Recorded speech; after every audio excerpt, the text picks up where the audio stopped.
After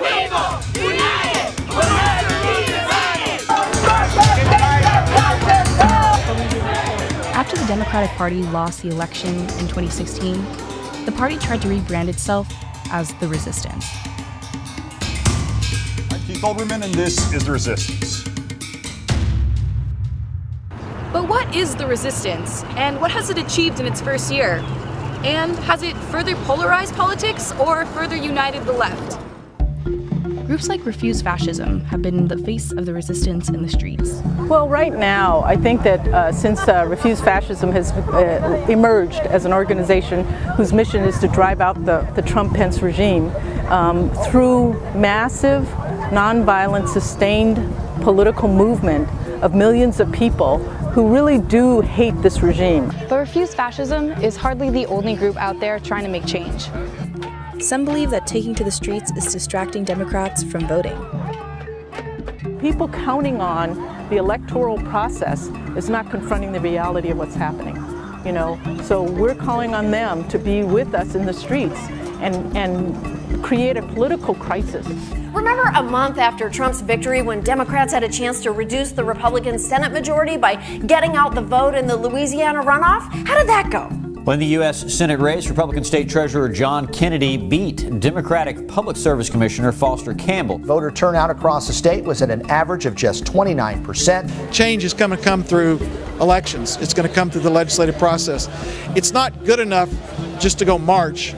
You have to march to the polls as well and get your people elected. Despite chronic low voter turnout of party members, Democrats are hitting a winning streak in recent elections. 4%, more than double the amount of people went out as an opposition vote against Donald Trump. So as we talk about this election, as we talk about 2018, Don, clearly Donald Trump had an effect on this race. This was the first real test for the resistance. But there is tension within the party over who should fill those seats. I do think people are sick of the establishment, everywhere. I'm excited for anybody trying to primary Dianne Feinstein or Nancy Pelosi. We need to get their asses out of there. It's just, sorry. Why don't you think you should step aside? Let me tell you why I should stay instead. Because I'm a master legislator. I'm experienced in terms of knowing the institutional memory of the Congress. If Hillary Clinton had won, I might have gone home. But with Donald Trump in the White House, with a Republican majority in both houses, no way.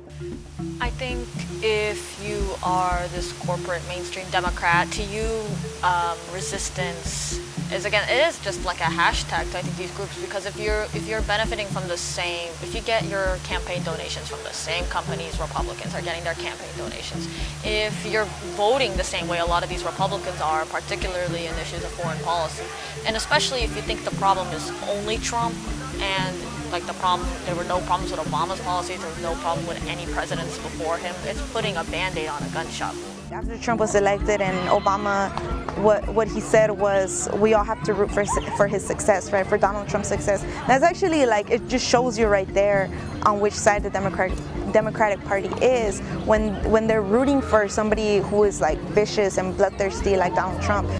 Pat Harris might be one of the candidates to benefit from the call for new leadership. Most Democrats now are realizing that the way the Democratic Party has been for the last 20, 30 years has not really been an opposition party. It's been more of a party of, we go to Wall Street just like the Republicans do. I think most of the time what you see is people now look at both parties as being somewhat, maybe there's a little variation here and there, but they're not that different. The Democratic win in Alabama was just a reminder that the elections in 2018 will not come easy, and that the Democratic Party has a lot more resisting to do for the next 3 years.